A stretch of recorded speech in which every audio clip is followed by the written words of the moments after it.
Tu crois connaître une personne, mais que sais-tu vraiment de son cœur? Isabelle était ce que beaucoup envieraient sans jamais oser l'admettre.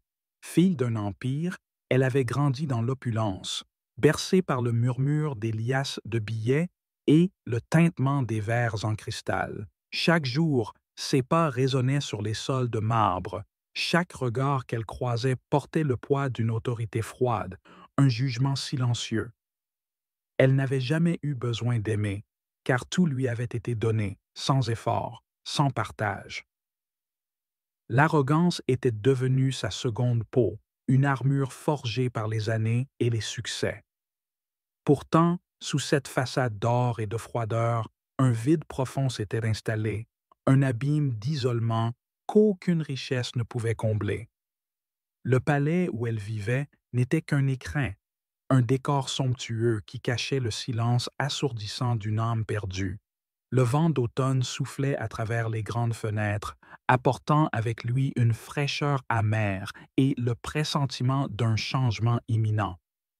Le crépuscule tombait doucement, peignant le ciel de teintes pourpres et or, comme pour souligner la beauté éphémère de ce monde matériel. Isabelle déambulait dans ces vastes pièces vides, ses mains effleurant les tapisseries anciennes, sentant la poussière fine qui recouvrait le luxe oublié. Elle entendait encore les éclats de rire des fêtes passées, les murmures conspirateurs des invités, le tintement joyeux des coupes levées. Tout cela semblait appartenir à une autre vie, à une époque révolue. Son cœur, dur comme la pierre, commençait à se fissurer sous le poids d'un secret lourd à porter. Car malgré tout ce qu'elle possédait, Isabelle était prisonnière d'elle-même, enfermée dans une cage dorée qu'elle avait bâtie avec orgueil. Puis vint le jour où tout s'effondra. Le fracas fut brutal, comme un orage d'été, violent et inattendu.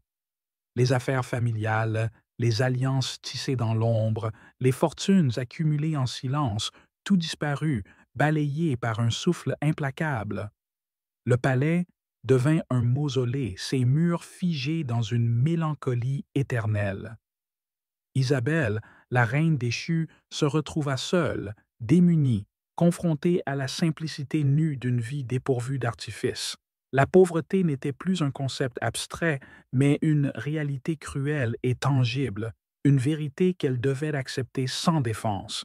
Les nuits se faisaient longues et le silence pesant. Elle apprit à écouter les battements de son propre cœur, à sentir la froideur du vent sur sa peau, à respirer l'odeur âcre de la solitude. Chaque instant semblait un châtiment, mais aussi une chance, une invitation à regarder au-delà des apparences, à sonder les profondeurs de son être.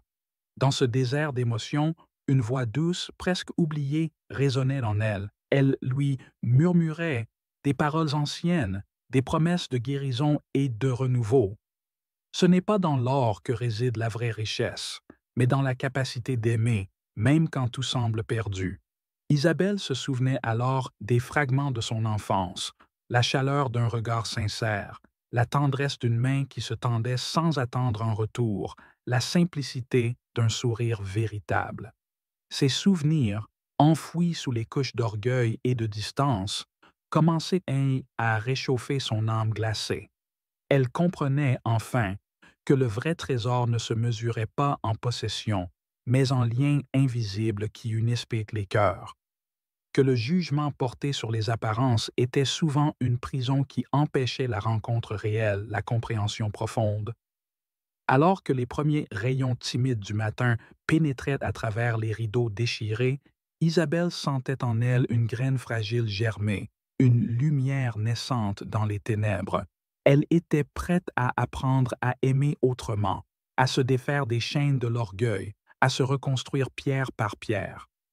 Le chemin serait long, semé d'ombre et d'incertitude, mais chaque pas serait une victoire, chaque souffle un pas vers la liberté intérieure. Ne jugez jamais un livre à sa couverture, car derrière chaque visage se cache un monde complexe, une histoire tissée de douleur, d'espoir et de miracles invisibles.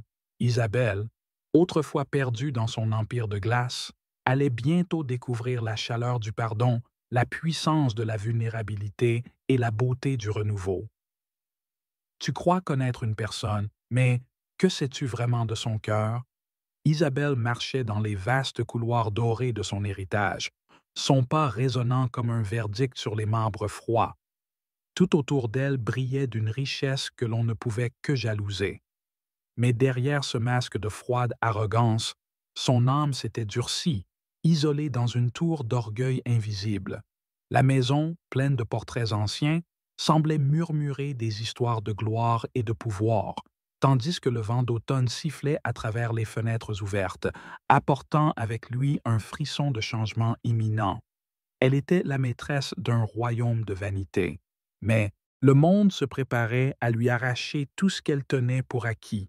La chute fut brutale. Le silence de la nuit enveloppait désormais ce qui était jadis un palais vibrant de fête.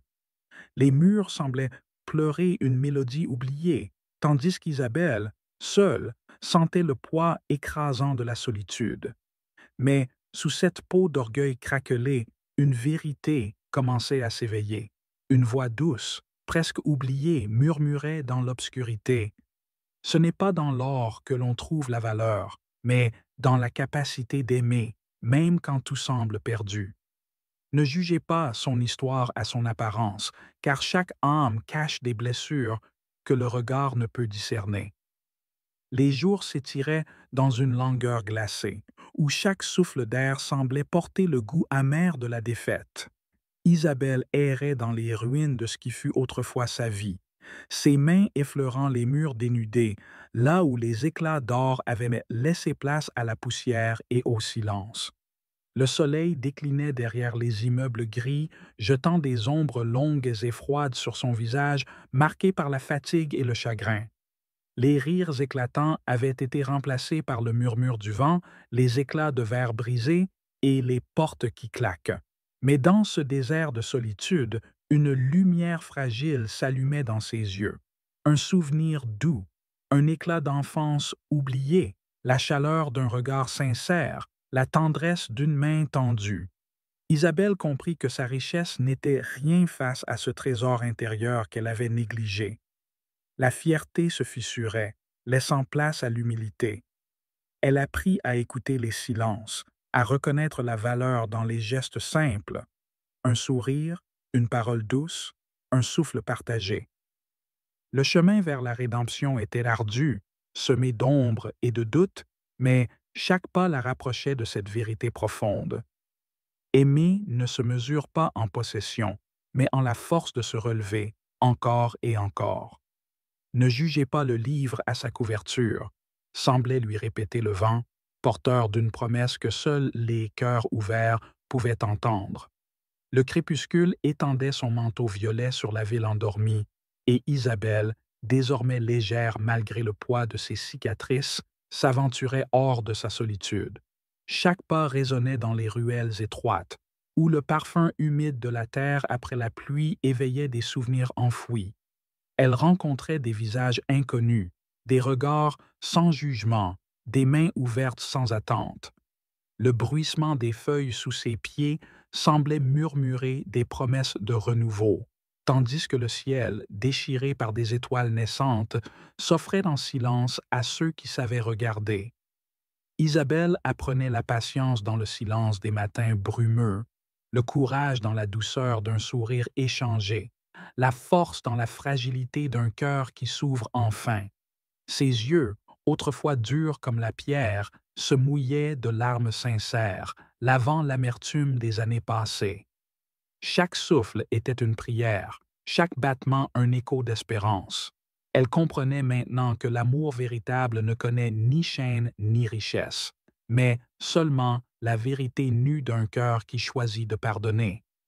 Et dans cette révélation, une paix nouvelle s'insinuait, fragile mais réelle comme une aurore après la nuit la plus longue. Ne vous fiez pas aux apparences, résonnait encore cette voix céleste, porteur d'un message pour tous ceux qui cherchent au-delà des façades. Le matin se levait doucement, caressant le visage d'Isabelle d'une lumière douce et chaleureuse. Plus aucune ombre d'orgueil ne voilait son regard. Il brillait désormais d'une clarté nouvelle, celle de la compassion et de l'acceptation. Dans un petit café, au cœur de la ville qui l'avait vu s'effondrer, elle tendit la main à une inconnue, un geste simple mais chargé de signification. Le murmure des conversations, le cliquetis des tasses, le parfum du café fraîchement moulu créaient une symphonie discrète, un décor humble mais vibrant de vie. Isabelle avait appris que la richesse la plus profonde réside dans les liens invisibles qui unissent les âmes, que l'amour ne se possède pas, mais se donne librement, sans condition, que le vrai trésor est cette lumière qui naît quand on choisit de pardonner, de reconstruire, d'aimer. Sa chute avait été un jugement pour son arrogance, mais aussi une invitation à renaître, à devenir plus humaine, plus vraie. Et alors que le vent jouait doucement avec les feuilles tombantes, une voix intérieure semblait lui murmurer: ne jugez pas le livre par sa couverture, car chaque histoire recèle un miracle caché. Isabelle sourit, consciente désormais que derrière chaque visage se cache un monde, et que le plus grand des voyages est celui du cœur.